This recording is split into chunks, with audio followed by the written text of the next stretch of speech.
Hi guys, we'll be starting with one more very important discussion, one very interesting topic. Most of the students are always fond of this topic. That is nothing but ballistics, forensic ballistics, right? So let's start with ballistics. Ballistics is basically the science that deals with the movement of the projectile, the motion of projectile. What is a projectile? Projectile is a firearm or the lead shot that is coming out of a firearm, right? So we study the motion of projectile, that is called ballistics. But what is forensic ballistics? Forensic ballistics is something that deals with the investigation of firearm, the ammunition and the wounds that is produced by the projectile, right? So basically you're applying ballistics in the medicine, right? You're applying you're applying the principles of ballistics in the investigation of firearm, the ammunition and the wounds that are produced by this projectile. So all these things are forensic ballistics, right? See, there was a person called Calvin Goddard. Calvin Goddard was considered as the father of forensic ballistics. Remember Calvin Goddard, for his contribution towards the field of forensic ballistics, so he was regarded as the father of forensic ballistics, Calvin Goddard. Fine. Now let us see the ballistics in detail to start with. See, you can see this is called the fire lance. You can say this is actually the ancestor of all the firearms, right? See, this was first used by Chinese people in 10th to 12th century, wherein they had one long bamboo stick. At the end of the bamboo stick, they had this gunpowder. They used to ignite it and it is used to show fire, right? So this was the ancestor of all the firearms that we have right now. Now we have a lot of types of firearms. So we have a lot of advancements, a lot of refinements of all the firearms that we have.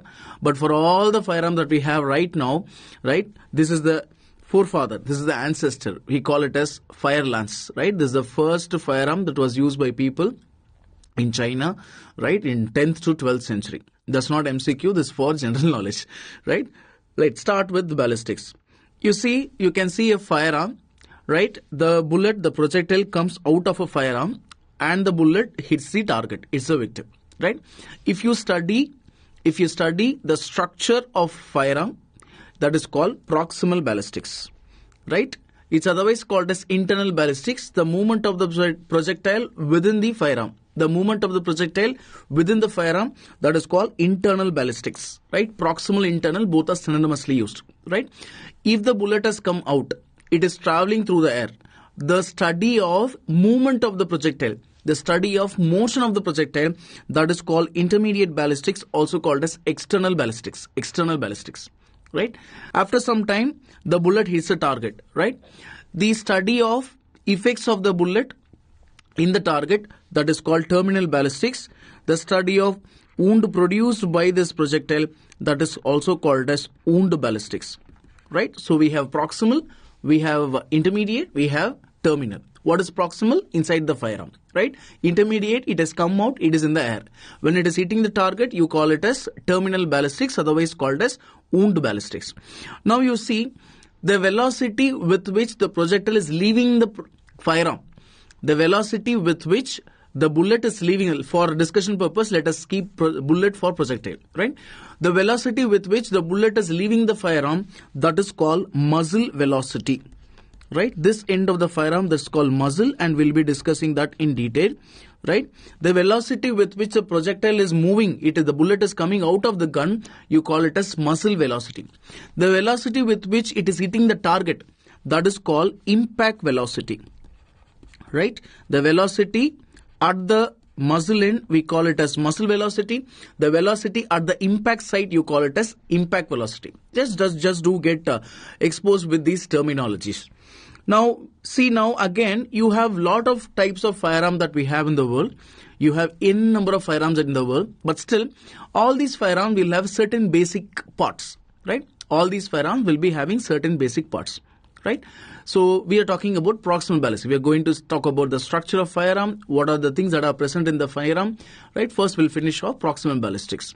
For the proximal ballistics to begin with, I told you there are basic parts in a firearm. What are the basic parts in a firearm? There are three basic parts in a firearm. Number one, that is called breech. Number two, that is called barrel. Number three, that is called stock, butt plate or handle, right? So you can see these are three important parts of a firearm. What is that breech? See, barrel is something. This is called barrel. right? This part of the gun, this is called barrel, right? And this part of the gun, this is called breech. And the third part, this is called stock or the handle that is meant for the support. Okay, so you have stock, you have breech, and you also have a long metal tube that is barrel.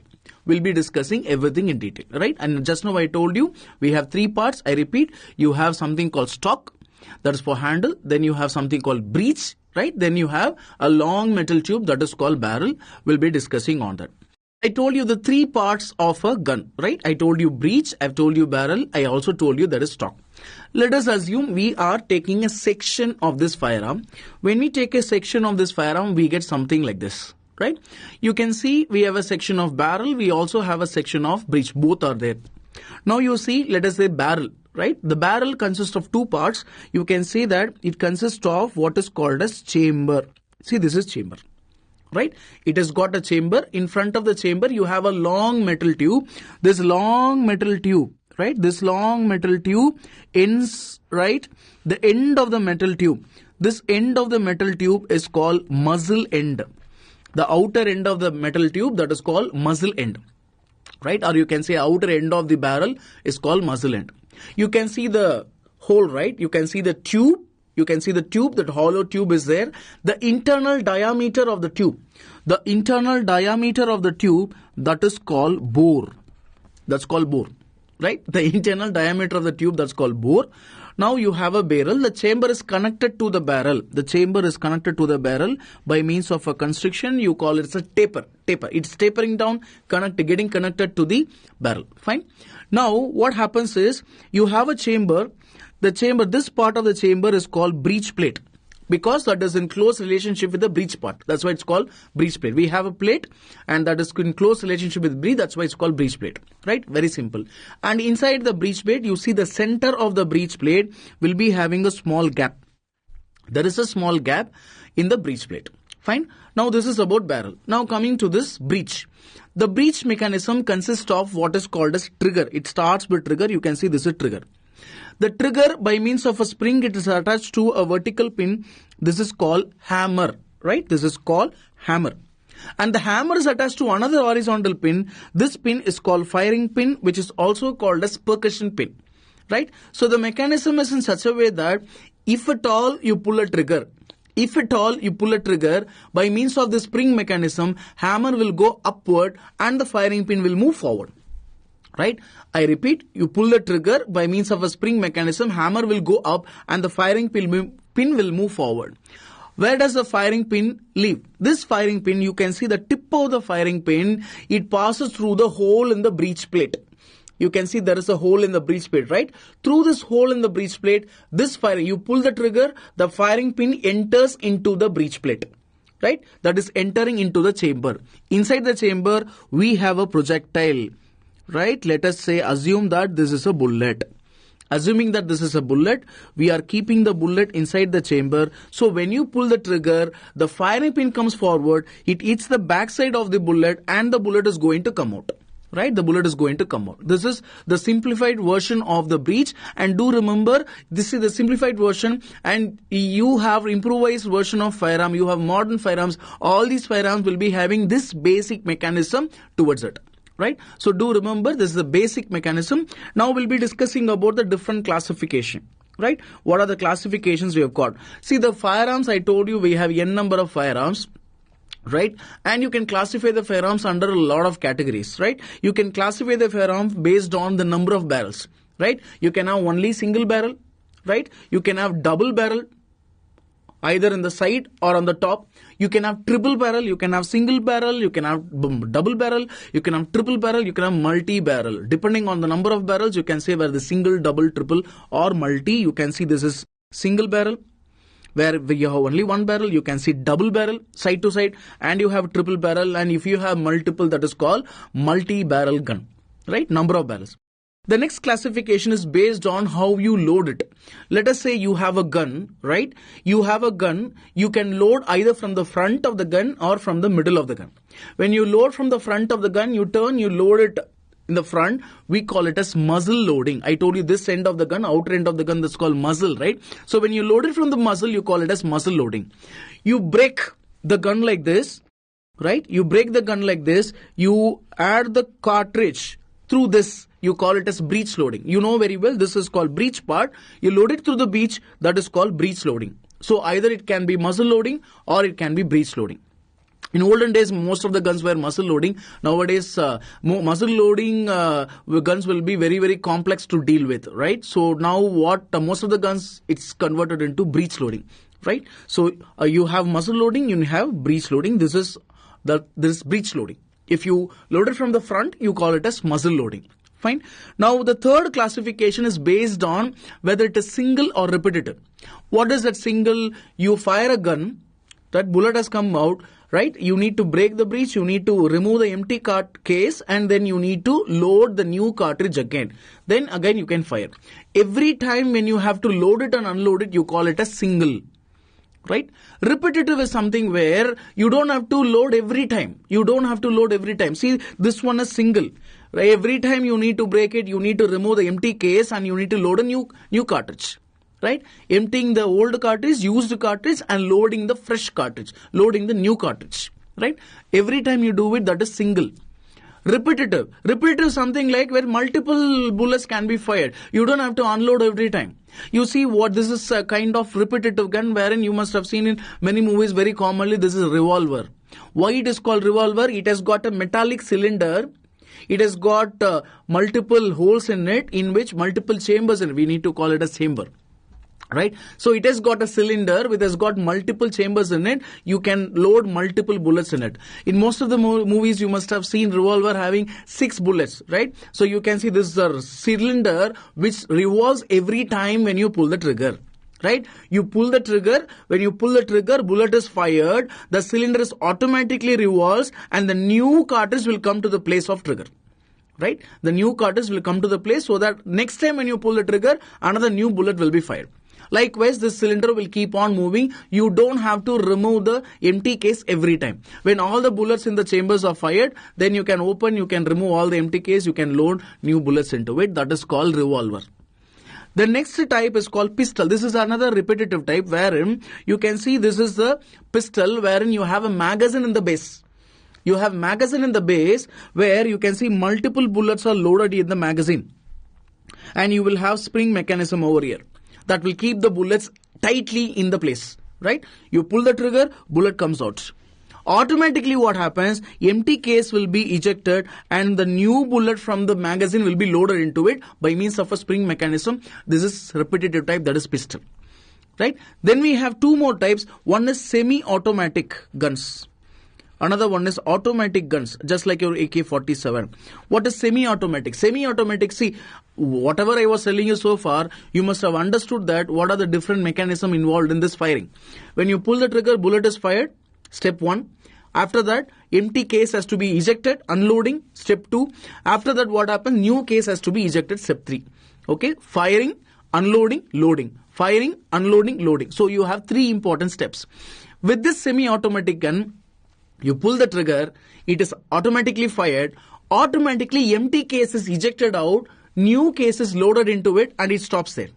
Right? You need to pull the trigger again so that another bullet will come, empty case is ejected, new case is loaded. That's why it is called semi-automatic. Automatically ejected and loading. Right? There is something else called automatic. This is automatic, just like your AK-47. What happens is, you pull the trigger. When you pull the trigger, it is firing the bullet, emptying the used cartridge, unloading happens, and loading of new cartridge happens. Again it is fired. Right? It is firing, unloading, loading. Firing, unloading, loading. This cycle will keep on going until you release the pressure. Right? Until you release the trigger. Right? Once you pull the trigger, it keeps on firing until all the bullets is fired off. Until all the bullets that you have got, it is completely emptied. Fine. Semi-automatic, automatic. Semi-automatic means for every bullet to come out, you need to pull the trigger once. But automatic, you just have to pull the trigger once. That is enough. All the bullets will be fired until you release the trigger. Fine. So this is called automatic gun. So these are all the different classification that we have got depending on whether it is single action or repetitive action. There is one more type of classification that is called action. Action. How you remove the empty case out right? That is called action. We have three types of action. One is called lever action. You can see here, this is called lever action. You have a gun like this. You can see you have a gun like this. Once you pull the trigger, bullet comes out. You need to open this lever down so that the empty case is ejected out and the new case will be loaded. This is called lever action, right? Every time you fire, you open downwards, it will be ejected and new case will be loaded. That is lever action. There is something else called bolt action. You can see this is bolt action. Bolt action guns you can see in a lot of movies. You could have seen in a lot of movies, right? You can see this is called bolt. What happens? Let us say this is the gun. I have a gun like this and I have a bolt. This is bolt. I pull the trigger, bullet has come out, right? Bullet has reached you. Then I have a bolt. I will move the bolt so that it is opening the chamber. I will pull the bolt backwards so that it is emptying the used cartridge. Then I will push it forward. When I'm pushing it forward, new case will be loaded into the chamber. Then I close. When I move like this, it is closing the chamber. And I can pull the trigger, bullet will reach you, right?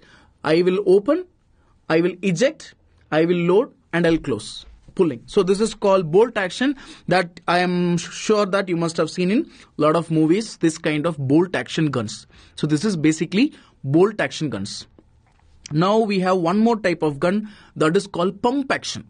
Third type, pump action, wherein, so this is the pump. Every time you pull the trigger, you need to pull the pump from below, right? When you pull it, what happens? Empty case is ejected, new case will be loaded. This is called pump action. Again, you must have seen in a lot of old movies, right? So this is pump action guns. This is pump action. So I've told you bolt action, I've told you lever action, I've also shown you what is pump action. So these are all the different actions that we've got, right? Fine. The third important one is based on the inner surface of the barrel. This is the last classification that we've got. And out of all this classification, for your examination purpose, this is so very important, right? Inner surface of the barrel. See, let us see, we have a gun, right? We have a firearm. We have a firearm. Fine. Now what we see is we are examining the inner surface of the barrel by an instrument that is called helixometer. We have what is called as helixometer. Imagine that it's like an endoscope, like you have a tip of camera will be at the tip so that you can pass through it, you can examine what is inside, right? So helixometer. Now, when you look at the inner surface of the barrel, one set of guns, you can see it has got, you can see I told you this is the breech end of the gun and the outer end is the muzzle end of the gun. You have in the inner surface of the barrel, what happens is you have lot of spiral groovings starting from the inner end, it goes up to the outer end. Suppose if this happens to be the barrel, the grooves goes spirally from the inner end to the outer end. It is not going like this. It has to go spiral grooves. If you are seeing that spiral groovings, do remember these spiral groovings are called as riflings. Right? So these spiral groovings are called as riflings. Fine. Any gun which is having a rifling, right? Any gun which is having a rifling pattern in the inner surface of the barrel, you can name the gun as rifle. Right? Rifling means rifle, as simple as that. What are the examples for this? You can tell a lot of examples for this. You can see that you have what is called as revolver, that is a form of rifle firearm. You have what is called as pistol, that is a form of rifle firearm, right? You have what is called as pistol, and you also have what is called as military rifle. So everything is there.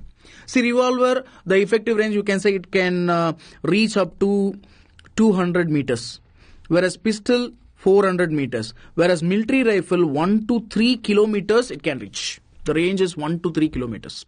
Not so important for examination purpose. This is for general understanding. Right? Now see, I told you one type of gun which has got riflings in it, you called it as rifle. Another set of gun is there wherein you can see it has got a barrel and the barrel is completely smooth throughout the barrel. When you see the inner surface of the barrel, it has got completely smooth throughout the barrel, then you can name that gun as smooth bored gun. right? We call this as smooth bore gun. It is so simple. When you have rifling, it is called rifle. When you have got a smooth surface, you call it a smooth bore gun. Smooth bore gun. Right? Now you see, guys, here in a rifle, what is the projectile that we use? Projectile means what is coming out. What is the projectile that we use? Remember, here the projectile that we use is basically, here we are using what is called as bullet. Here we are using what is called as bullet in it, in a rifle. Right? This is very important basics, right? You can't make any mistake on that. When we say rifle, it has to be bullet. Right? It has to be bullet. For your examination purpose, you need to remember rifle means bullet, and bullet is made up of lead predominantly. Usually it is made up of lead. Not only that, in special bullets have got some other material also. Copper, iron, powdered iron, everything is there. But for most of the bullets made up of lead. Most of the bullets are made up of lead. Similarly, in a smoothbore gun, what we are using here, we are using what is called as lead shots. Right? You can see it is called lead shots. Right? Or you can say lead pellets. As the name implies, made up of lead. Right? Lead shots, lead pellets. Again, mostly it is made up of lead. Now, since we are using lead shots in a smoothbore gun, this smoothbore gun can also be called as shotgun. Do remember, it is not SHORT, it is SHOT. Right? Don't say it is SHORT. That is not shotgun. Right? It will be a longer gun. Shotgun. Because we are using lead shots in it. Fine. Now, what happens is, I told you we are using bullet here in rifle. We are using lead shots in a smoothbore gun. Now, what is the purpose of riflings in a rifle? Why do you need riflings here? You are using bullet. Let us say this is the firearm. You have a rifle. It has got rifling in it. You pull the trigger, the bullet, let us assume this is the bullet. It traverses through the inner surface of the barrel, in which you have got spiral groovings. These spiral groovings going to spin the bullet. The spiral groovings will spin the bullet. Bullet will be spun. Right? It will be spinning. Why do you need spinning bullet? Why do you want the bullet to be spinning? You want the bullet to be spinning so that it is increasing. Remember, it is increasing the stability of the bullet. It is going to increase stability of the bullet. The bullet will not wobble, right? It will go straight. When it is going straight, automatically the range that it covers will increase. It will travel for a longer distance because it is stable. It goes straight, right? So the most important purpose of this is to increase the stability of the bullet. Right? When the bullet increases, when the stability of the bullet increases, the fatality will also increase because the precision, the accuracy will increase. Fine. Now talking about the shotgun, smoothbore gun. I told you we are using lead shots. Lead shots, plural, right? We don't use one shot normally. We use a bunch of lead shots. Right? Let us assume that we are using a bunch of lead shots in it. Right? Now you pull the trigger, what happens? The bunch of lead shots, they come out. The bunch of lead shots, they come out, they don't go together. They don't go together. Right? When you throw the lead shots, it is going to start spreading. Right? It's going to start spreading, and if it starts spreading like this, do remember it is called as dispersion. Remember, guys, this is called as dispersion. The lead shots are going to disperse. The lead shots are going to disperse. We call this as dispersion. But now the point is, when the lead shots start dispersing, will it travel for a longer distance or shorter distance? Yes, it will travel only for a shorter distance because it's already spread. Now the point is, you don't want it to go for a shorter distance. You want it to go for a longer distance. You want the range to be more. How will you increase the range? How will you increase the range? For increasing the range, what you can do is, you take the same smoothbore gun. Again, you take the same lead shots, but there is only one modification that you have to do. What is the modification that you have to do? What you have to do is, you need to constrict the last few centimeters of the barrel. Right? The last 5 to 7 centimeters of the barrel is constricted. You can say last terminal 5 to 7 centimeters of the barrel is narrowing. You are constricting the last few centimeters. 5 to 7 centimeters, that is not so important. Remember, we are constricting, that is important. So what we do is we basically constrict the last few centimeters of the barrel, and this phenomenon is called as choking. Do remember, this is called as choking. We are going to learn one more choking, but that choking happens in asphyxial death. So don't get confused with the choking of asphyxial death and the choking of firearm.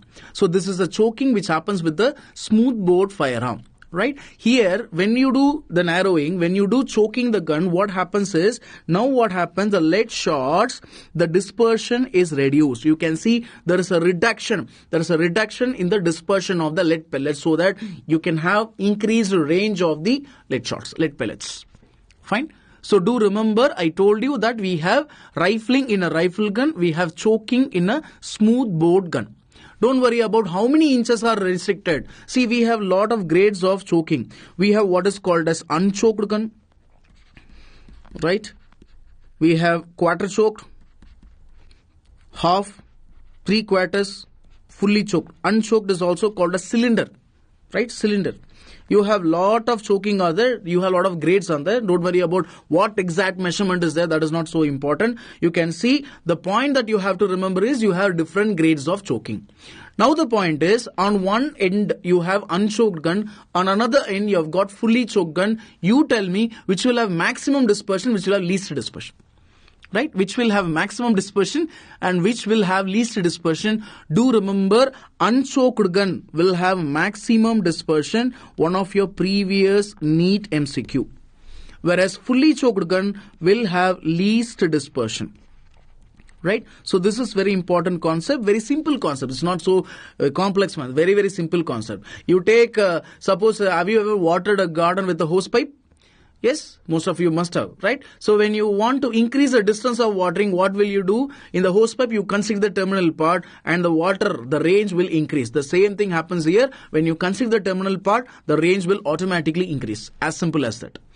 Right? I told you rifle gun, I told you smoothbore gun. Right? Rifle gun and a smoothbore gun. In rifle gun, we are using bullet. In a smoothbore gun, we are using lead shots. What is the purpose of rifling? Increase in stability. What is the purpose of choking? You want to reduce the dispersion of lead shots. Since we are using lead shots in a smoothbore gun, we call it a shotgun. Not only that, since you can see the dispersion pattern, it is also called as scatter gun. It is also called as pepper gun. You have lot of names. Right? What you need to know is the basics. What is the basic? It's a smoothbore gun, shotgun. That is sufficient. Right? I would like you to see this kind of rifling and a smoothbore gun. Here you can see the rifling, which is so typical, right from the inner end up to the outer end. It is so simple and it has got groovings. It has got groovings. How do you make this kind of groovings? You use what is called as broach cutter. Right? They will take an iron rod, steel rod, using what is called as broach cutter. They groove it. They groove. So you have broach cutter, and not only broach cutter, you have lot of devices, lot of instruments to produce this kind of groovings. Right? So you have what is called as broach cutter, and you also have hook cutter. Lot of things are there, and all this cutter will produce specific type of groovings. Okay, so that will help us to identify the gun later. For now, you remember we have a lot of instruments to produce this kind of grooving or cutting. Fine. So this is rifling, and the other one, this is smoothbore gun. You can see it is completely smooth. Right? You can see it is completely smooth. And what is the purpose of this kind of grooving, rifling? You need the bullet to be spinning. Why do you want a bullet to be spinning? When it is going like this, it may not travel properly. It will be unstable. When it is spinning and going, it goes faster. It goes, the precision will increase. It is stable. It is stable. Now you see this is smoothbore gun. You can see this is smoothbore gun. Now look at the lead shots. This is unchoked gun. Do remember this unchoked gun. Look at the dispersion pattern. Completely dispersed. You see the range it covers is very less. Now this is choked gun. Now I am doing choking. I am constricting the terminal few centimeters of the gun. I am choking it. You can see that I have choked it. Now what happens? You see the same lead shots coming out, but the reduced dispersion. Dispersion is reduced. It can travel for a longer distance. Right? I have unchoked gun. I also have fully choked gun. You tell me which will have maximum dispersion. Yes, unchoked gun will have maximum dispersion and fully choked gun will have least dispersion. Very, very less. It can travel for a longer distance. The range is increased. You can see the various grades of choking. Unchoked cylinder, you can see modified, full choke, improved cylinder, doesn't matter, just no choking, that is sufficient. Right? See, on one end you should have a rifle. On other hand, you should have a smoothbore. You have two important varieties of a firearm. I have given you everything in a single slide. Now, there is one more gun. Which is basically a smoothbore gun. Let us say this is the barrel which is completely smooth. Right? You can see this is the barrel which is completely smooth.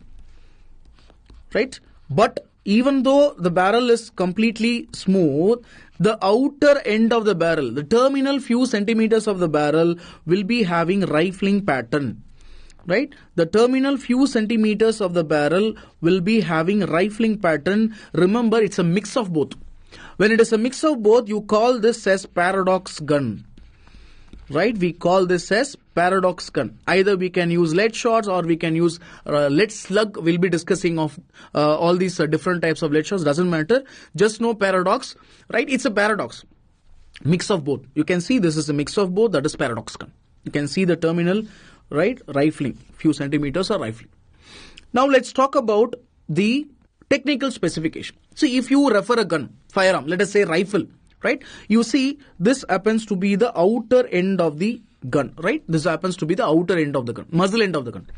The muzzle, you are looking at a gun, you take a gun, you see the outer end of the gun is there, you look at the gun, you are able to see something like this. Right? You can see some elevated parts are there, some depressed parts are there. You tell me what is this? Right? Is it a rifle or a smoothbore gun? Is it a rifle or smoothbore gun? You can see some elevated part and some depressed part. When you are able to see elevated part and depressed part, definitely it has to be rifle because these are nothing but riflings. Remember, the elevated part is termed as lance. Right? The depressed part is termed as groove. Elevated part is called land, the depressed part is called groove.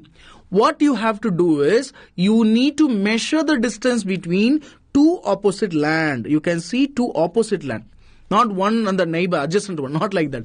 Two opposite land. You need to measure the diametrically opposite land. You can see diametrically opposite. Right? This is called as caliber. Do remember, this is called as caliber. This is called as caliber. Right? And we are using this word caliber in a case of rifled firearm. In a case of rifle firearm. Right? So caliber is a word that we use for rifle. It can be expressed in terms of inch or it can be expressed in terms of millimeter. 12 mm, 15 mm, 9 mm, something like that. Okay? Right? Now you see, this is a rifle. I have got another gun. I took the gun, this is such a long gun, big gun. I used to look at the barrel, the outer end of the barrel is completely smooth like this. You can see it is completely smooth like this. So when I see a gun like this, which is completely smooth, is it a rifle or a smoothbore gun? Yes, it has to be a smoothbore gun. But here we need to measure, we need to technically specify what is called as gauge. Right? We call this as gauge. It is also referred as bore, gauge or bore. Right? In a smoothbore gun, we have what is called as gauge or bore. Fine. Now you see here, I told you, you have a completely smooth surface, right? We have completely smooth surface. The point here is, when it is completely smooth, how will you measure? When it has got elevation depression, you could easily measure. This is caliber, right? You can see something like this. You can easily measure the distance between two land. It is called caliber. But now when it is a smoothbore gun which is completely smooth like this, how to measure the caliber? We have two important types are there, two important ways of measuring. Number one, either we can directly measure it. How do you measure? You take internal diameter directly. Measure the internal diameter directly. That is a direct method. There is another method, that is indirect method. Indirect method is something which is little more complex and that is expected in the examination. I'll tell you how to measure this gauge indirectly. Right? You can see here, I have given you, this is the smoothbore gun. I have given you a smoothbore gun. I have also given you lead. You can see the lead bar. How much of lead bar I have given you? I have given you 1 pound of lead. Right? What is 1 pound? 454 grams. Right? That's not MCQ. Right? General knowledge. Right? You can see 1 pound of lead I've given you. I'm giving you the task. What am I telling you? I am telling you that you need to make a lead ball. You need to make a lead ball of the same size of the barrel. If barrel is of this size, you are supposed to make a lead ball exactly of the same size that should precisely fit this barrel. Right? That should precisely fit this barrel. Suppose if the lead ball is of this size, how many balls of this size that you can make from 1 pound of lead? How many balls of this size that you can make from 1 pound of lead? If suppose you are able to make 18 balls of that size from 1 pound of lead, that is called 18 gauge. I am giving you another gun. You can take another smoothbore gun. This is even smaller. Again, I am telling you 1 pound of lead, make a lead ball of the same size of the barrel. But how many balls that you can make now? Now if you are able to make more number of balls, you can see you have made so many number of balls. You can see 1, 2, 3, 4, 5, 6, 7, 8. 8 into the 24 balls that you are able to make. If you are able to make 24 balls from 1 pound of lead, if you are able to make the ball of this size from 1 pound of lead, you are able to make 24 balls. That means it is 24 gauge. Right? That means basically it is the number of lead balls, it is the number of spherical lead balls, that should exactly fit the size of the barrel. Right? How many balls that you can make from 1 pound of lead? Number of spherical lead balls made from 1 pound of lead. What is the criteria? The criteria, the size of the ball should be the same size of the barrel. In case, if you have got two important guns, one is 18 gauge gun, another one is 22 gauge gun or 24 gauge gun, which has got bigger diameter, which has got lesser diameter, which is bigger, which is smaller. Yes, obviously, it is 18 gauge will be bigger than 24 gauge. That means as the number of gauge keeps on increasing, the diameter keeps on narrowing down. Diameter keeps on decreasing. Right? The more the number of gauge, the lesser the diameter it is. So this is basically gauge or the barrel. I told you there are two important methods of finding it out. One is direct measurement, another one is indirect measurement. What I have just explained to you is indirect measurement. Now, I have told you about the gun, I have told you about the ammunition. Now, let me tell you how this ammunition is loaded, how it is given to the firearm. You cannot just take one bullet and put it into it. You can't do like that. See, how does it work? I'll tell you how does it work. Let us say the ammunition. Right? This is the ammunition. How does it work? You have something called projectile. What is the projectile? I told you guys. What is a projectile? Projectile can be a bullet or it can also be a lead shots. Right? Lead pellets. For this projectile is going to come out for propelling this projectile. I repeat, for propelling this projectile, you need propellant. What is that propellant? Propellant is something which is going to push the projectile out. That is in simple words. It is going to push the projectile out. This is propellant, and this propellant is nothing but your gunpowder. Gunpowder is a propellant. Right? Gunpowder will blast and that is going to push the projectile out. But how will you burn the gunpowder? Just like that, gunpowder cannot spontaneously blast, right? For blasting the gunpowder, I repeat, for blasting the propellant, you have what is called as primer. Right? You have what is called as primer. It is a primer mixture. We'll be learning about all the mixtures in it, composition of this primer. This primer, basically, it is impact sensitive or shock sensitive, right? It is sensitive to shock, pressure. So what you have to do is, you need to hit the primer.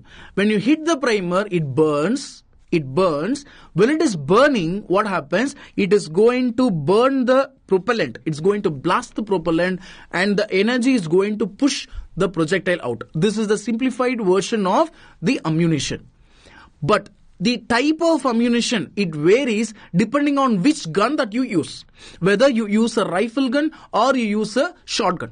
Let's discuss about that.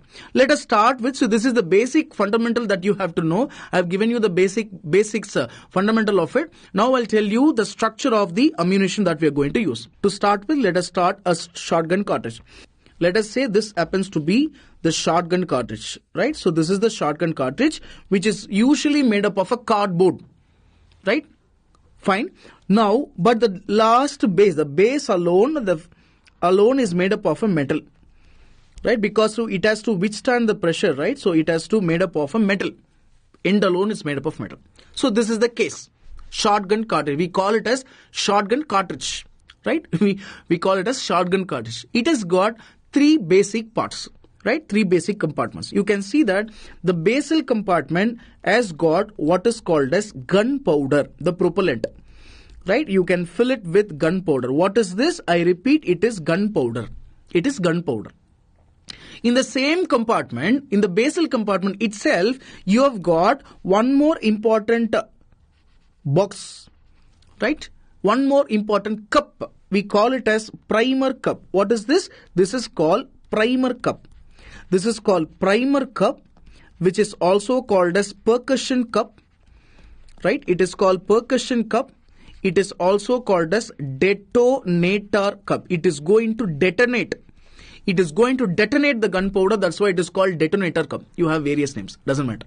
Right? So what do you need to know? It is called primer cup. So what should it contain? Right? Applying your common sense, you can easily say that it should be containing what is called as primer. Because it is a primer cup, it should contain primer mixture. It has got primer mixture. Right? Now, this is the basal compartment. Above which we have got a separation. Right? What is this separation? This separation is basically made up of a wood. It can be made up of felt.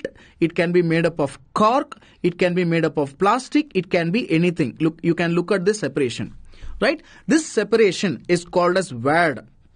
Remember, it is called as wad. It can be made up of felt. It is made up of cork. It is made up of plastic. It can be any material that you can use. I'll be showing you the different types of wad. So imagine that this is like a separation. You're going to have a cork. On the top of that cork, you are going to place the lead shots. Right? These lead shots are the projectiles. And what you do, you just close the cartridge at the top. You can fold it. Right? This is basically a paper wood, cardboard, right? So you can fold it inwards. So that when the projectile is coming at a high speed, this will automatically open and it is discharged. Right? You can just fold it. Fine. So I've told you the three important compartments. The basal compartment has got gunpowder. On the top you have got wad. On the top you have got lead shots. Right? Now the point is, as I told you, you need to start igniting the primer cup. Right? When you talk about primer cup, I told you the primer, it has got the primer. The primer is basically impact sensitive. Just now I told you it is shock sensitive or impact sensitive. What does it mean? If at all I hit at the primer cup, the primer cannot withstand the pressure. It will start burning into flame. Right? It will start burning into flame, but you can see a small hole at the top of the primer cup. Through the hole, the flame will escape into the gunpowder compartment. You can see the flame escape into the gunpowder compartment. The gunpowder will get blasted. When it is blasting, it produces a lot of energy that is going to push the wad. Wad is going to push the lead shots. You will be looking at the lead shots coming out. Right? The projectile has come out. As simple as that.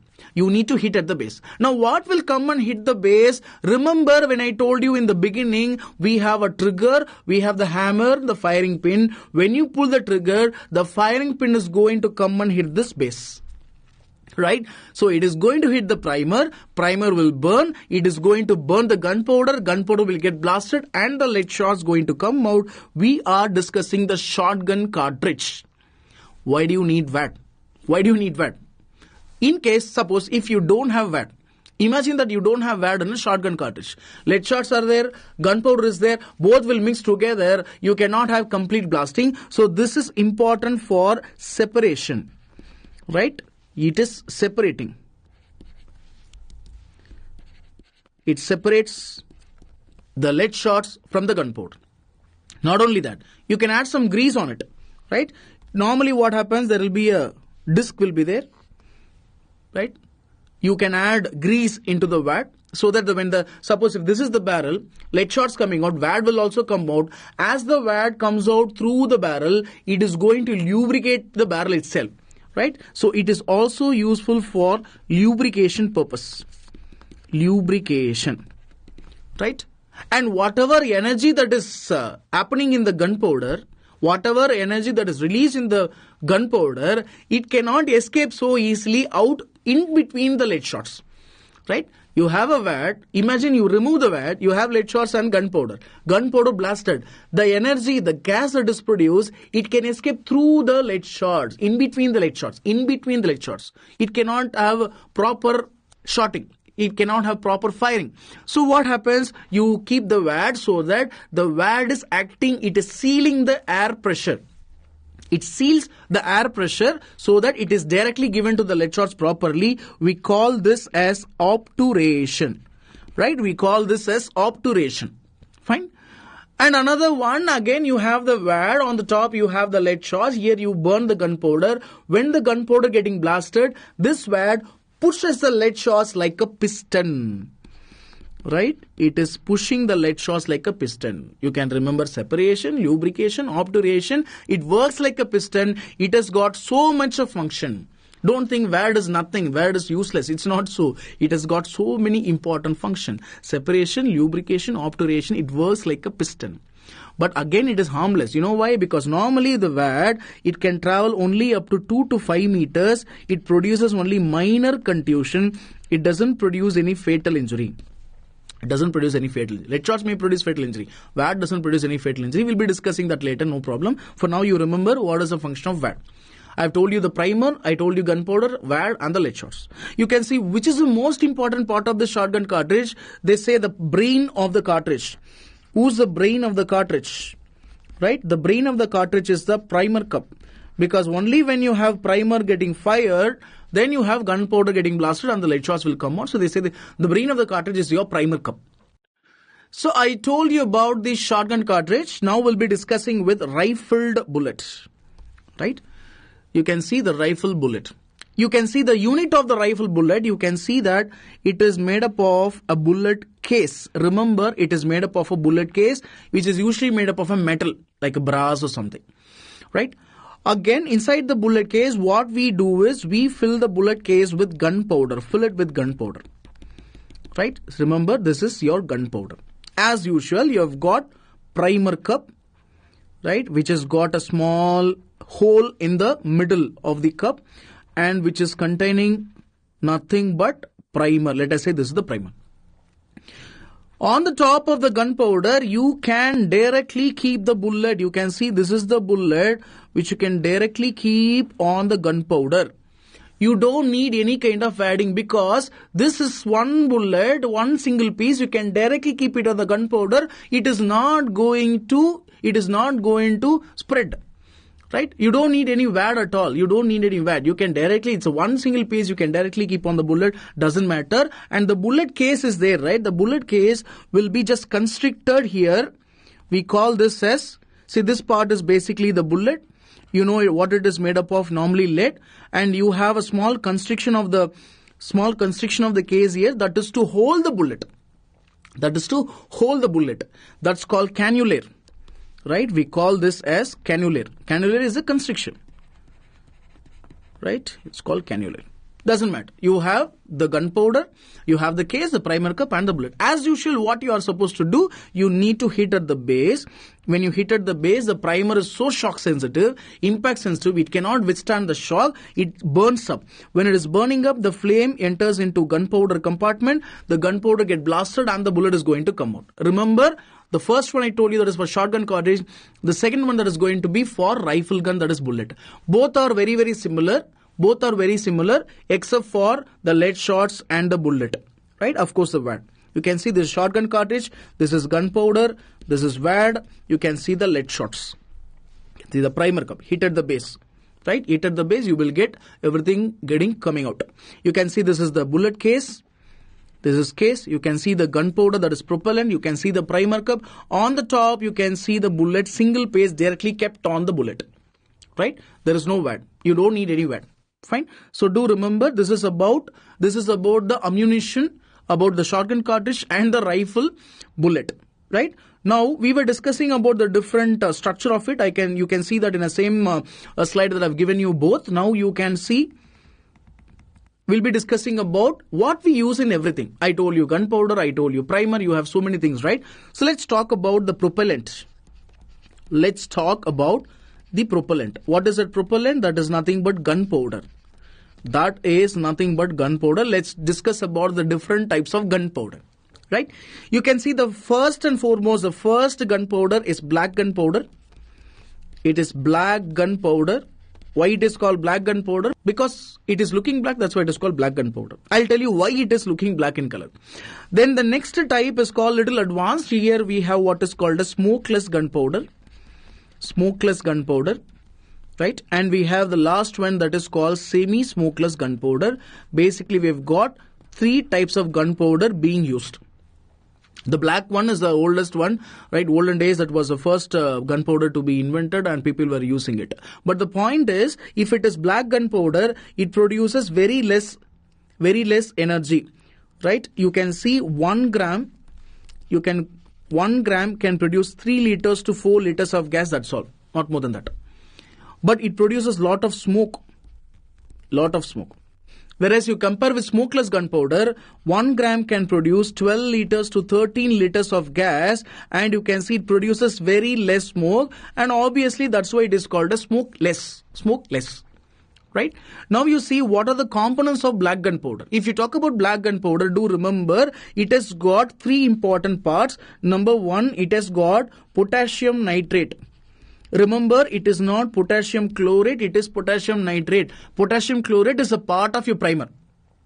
So this is potassium nitrate, right? And we have got charcoal. That is the reason why it is looking black in color, and it has also got what is called as sulfur. You can see potassium nitrate, charcoal and sulfur. You can see potassium nitrate will be around 75%, right? Charcoal will be 10% and the sulfur will be, charcoal will be 15% and the sulfur will be 10%, right? How can you remember? You can remember like this. You can remember Preeti can sing, right? Potassium nitrate, charcoal and sulfur. If you want to replace Preeti with some other name, you can change Prabhu, right? You can see any name. You can, whatever name that you like, you can change it. It should start with P. That's it. Okay. Preeti can sing. Remember potassium nitrate, charcoal and sulfur. Right? Potassium nitrate the topmost 75%. Then comes charcoal 15%. Last one is sulfur, that is only 10%. Smokeless gunpowder. Let's talk about smokeless gunpowder. It has got 3 bases. What are the 3 bases? See, it has got nitrocellulose, nitroglycerin, GLY, glycerin, right? And nitroguanidine, GU, guanidine. You can see that I have arranged it alphabetical wise. Cellulose, C first. Then we have got glycerin, GL. Last one is GU, that is last one. We have got 3 bases. It is up to you to use how many number of bases that you want. If you are using only 1 base, that is called single base gunpowder, right? Wherein it will have only nitrocellulose. You can use 2, that is double base gunpowder. You can use 2 bases together, right? You can use a combination of nitrocellulose plus nitroglycerin. Nitrocellulose plus nitroglycerin. You can use all the 3 together, triple base. Single, double, triple. Right? You can use single base, you can use double base, you can also use triple base. It is nitrocellulose, nitroglycerin plus nitroguanidine. All the 3 together, it is called as triple base. As simple as that. 1 is single base, 2 is double base, all the 3 together, that is triple base. Very simple. Semi-smokeless gunpowder, right? We have got semi-smokeless gunpowder. It's a combination of both. You have what is called as black gunpowder, right? You have a combination of black gunpowder plus smokeless gunpowder together. That is called semi-smokeless gunpowder. This is 80% black gunpowder with 20% smokeless gunpowder. You call it as semi-smokeless gunpowder. Fine. So this is about the black, the smokeless and semi-smokeless. We were discussing about the propellant that we use. But black gunpowder, again, you can see that you can designate that as FG. You can see FFG. F, F, F, G. F, F, F, F, G. You can keep on increasing the number of F. What does F refers to? Do remember, the F refers to fineness of the gunpowder. G refers to granules. Right? It refers to the granules, fineness of the granules. The more the number of F here that you have got, the fineness will keeps on increasing. Fineness will keep on increasing. Right? FFFFG, that means it is more finer, just like your talcum powder. Right? Talcum powder. When it is only FG, it is coarse, like beach sand. Right? You can see it is the more number of F is that you have got, more the number of F you have got, that more finer the powder it is, the more finer the granule it is. Right? That's what you have to remember. I can just show you the different types of gunpowder. You can see this is black, smokeless, and you've got mixture. You can see this is FG, FFG, this is FG, FFG, FFFG. It keeps on increasing. Right? This is more finer. This is more finer. Now, when you want to burn the gunpowder, what do you need? You need what is called as primer. What is the purpose of primer? The primer purpose is to blast the gunpowder. Remember the word blast. It is going to blast the gunpowder. That is what I am giving you as a mnemonic. You can see BLAST, B for barium nitrate, L for lead peroxide, A for antimony sulfide, S for stiffnate, lead stiffnate, and T for tetrazine. Right? So you've got barium nitrate, lead peroxide, antimony, lead stiffnate, and the last one is tetrazine. These are all the composition that we use in primer. They can ask you which of the following is not a primer. They can give you nitroguanidine, lead stiffnate, lead peroxide, barium. Right? You need to say nitrocellulose is a component of your gunpowder, not the primer. Right? Whatever it is. Fine. So you need to know what belongs to gunpowder section and what belongs to propellant, that is primer section. Right? Primer is different and gunpowder is different. Which is so impact sensitive? Primer is impact sensitive. Now I've told you, you can see that I have told you about the primer. I've done it. Right? I have told you about the gunpowder as well. I need to tell you about the projectile. What are the projectile that we use? We use bullet as a projectile. We also use lead shots as a projectile. We are going to discuss about that. So let's talk about lead shots first. Let's talk about lead shots. As the name implies, it is made up of lead normally. When it is made purely of lead, you call it as soft shot. Pure lead. Right? But the point is that pure lead is very soft. It can deform. So you want to harden it, you add some metal into it, right? Like antimony or something, that is called hard shot or chilled shot. Chilled shot. Right? You are not chilling it. It is adding metal into it. Adding metal into it, that becomes harder. You call it as hot shot. Then the last one is your steel shot, wherein you have only pure stainless steel. You have steel that is used to make a shot. Right? So that's what I told you in the beginning itself. Usually the lead shots are made up of lead, but sometimes the shots are not only made up of lead, you have other components as well. Right? So we have soft, that's pure lead. Then we have hard shot, some metal is added. And the last one is steel shot, fully completely made up of steel. Now the point is, depending on the size that you can classify, this is the type of shot. The first one is dust shot, wherein you can have up to 2000. It is so smaller, it will cover a bigger range. Next one is bird shot. You want to cover a larger range so the birds will fly, right? You need to have a larger range so that it will hit the bird, right? So here you will be getting around 200. Around 200 shots can be there, right? Then little larger one, that is called buck shot. You're going to hit the buck, right? It should be larger. So it will be having around 20. 9 to 20, something like that. And the last one is rifle slug. This is a single large piece of lead. Single large piece of lead, that is called rifle slug. You can see this is your bird shot, this is your buck shot, and this is your rifle slug. Fine. So you have various types of that depending on the size of the lead shots. Right? Fine. Now let's talk about. Hi guys, now we have discussed about the different type of lead shot. Now we'll be discussing about the different types of bullet that we have got. What are the different types of bullet that we have got? Do remember, when we talk about bullet, the energy that is given by the bullet, the damage that is given by the bullet, it is not only dependent on the mass of the bullet. We know that is half mv squared. So it is dependent on the velocity that is coming out. If you are just throwing the bullet like this, it may not cause injury. But when you are throwing at a high speed, it will cause injury. So the velocity is more important than the mass of the bullet. Let's look at the different type of bullet. I told you earlier, the bullet is made up of lead. You can see this is lead. right? Only lead core is there, nothing else is there. This is non-jacketed bullet, right? So this happens to be non-jacketed bullet, wherein there is no covering. The lead alone is there, lead core alone is there. It can easily deform. But sometimes what happens when you use this kind of non-jacketed bullet in the barrel, right, in the gun, it may get, because of the heat that is produced during firing. Because of the heat that is produced during firing, these lead can get molten. It can melt. It can stuck to the inner surface of the barrel, right? It will cause damage to the barrel. That is the reason why they started having coating out, right? They started coating it out. They have some jacket, right? We have a metal jacket. The metal jacket can be made up of, the jacket can be made up of a copper or nickel. We can say any metal which is coating. The central core is lead only. You are covering it on all sides by a metal jacket. This is called fully jacketed bullet because it is covered on all sides by a jacket. This is fully jacketed bullet. But sometimes a fully jacketed will have maximum penetration. But now the point is, sometimes you don't want to have maximum penetration. You have special types of bullet. In the first bullet, you can see that the jacket is not covering completely the bullet. It is covering only up to the half. You can see it is covering only up to the half of the bullet.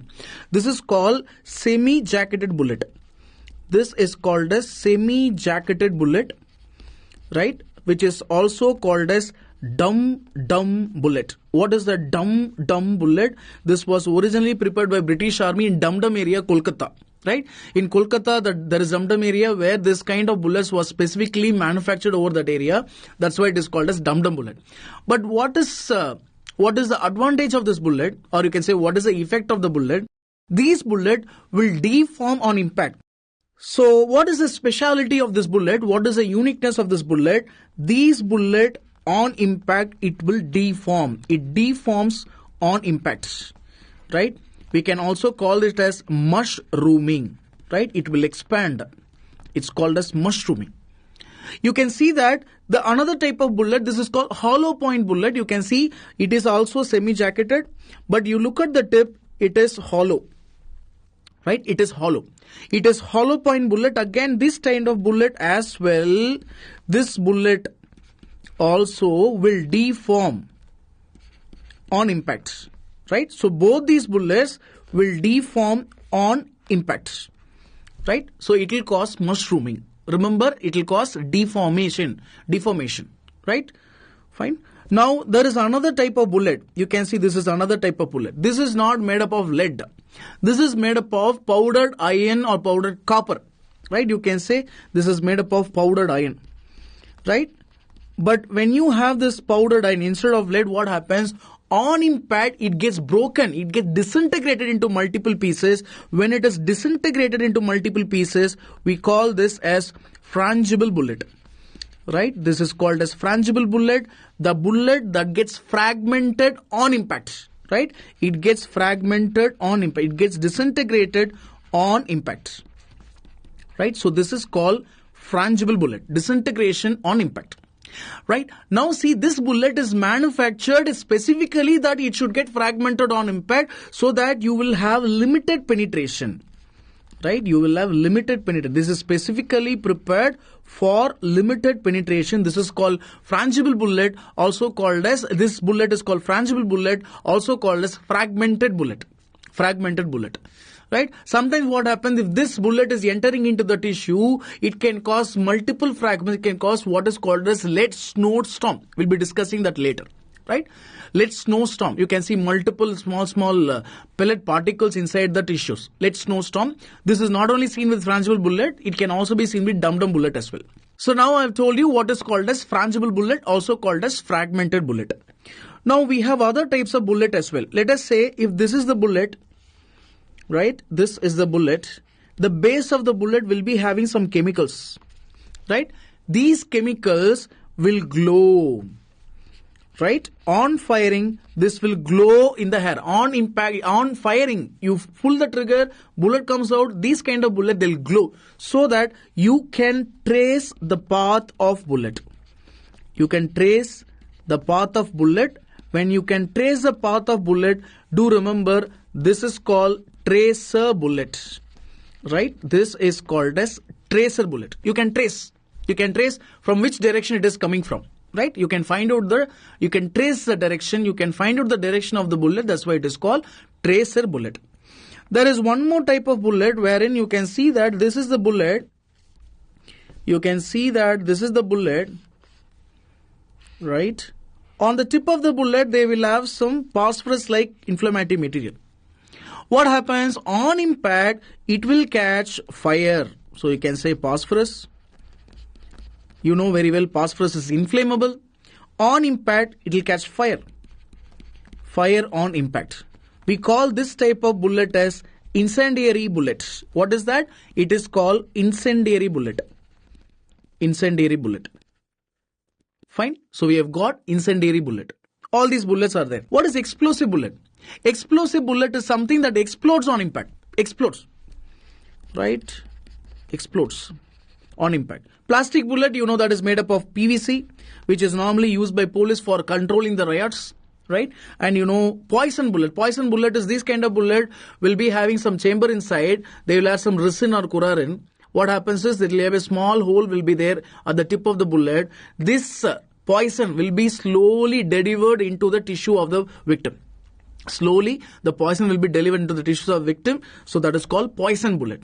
Very rare, right? You can see these are all the different types of wad that we have got. I told you we have wads, right? Wad is maybe made up of cork, maybe made up of felt, or it may be made up of plastic. It can be anything, right? So all these are the different types of wads that we have got, right?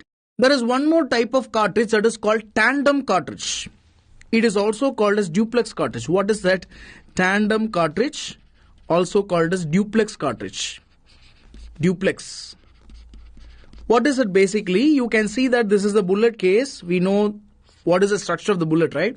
So this is the bullet case. Normally you will have one bullet. But in this case, what happens is you will have two bullets back to back kept. Right? When you have two bullets in the same cartridge, that is called tandem cartridge because it is back to back, one behind the other. That's called tandem cartridge, also called as duplex cartridge. We were discussing about the proximal ballistics so far, right? What is the sequence of firing event? Whenever you pull the trigger, hammer goes up, firing pin moves forward. Where does it hit? It hits at the base of the primer cup, right? The primer burns. It is impact sensitive. The fire enters into gunpowder compartment, gunpowder explodes, and the bullet or lead shots, they come out, right? So this is how it works. This is the sequence of the firing event.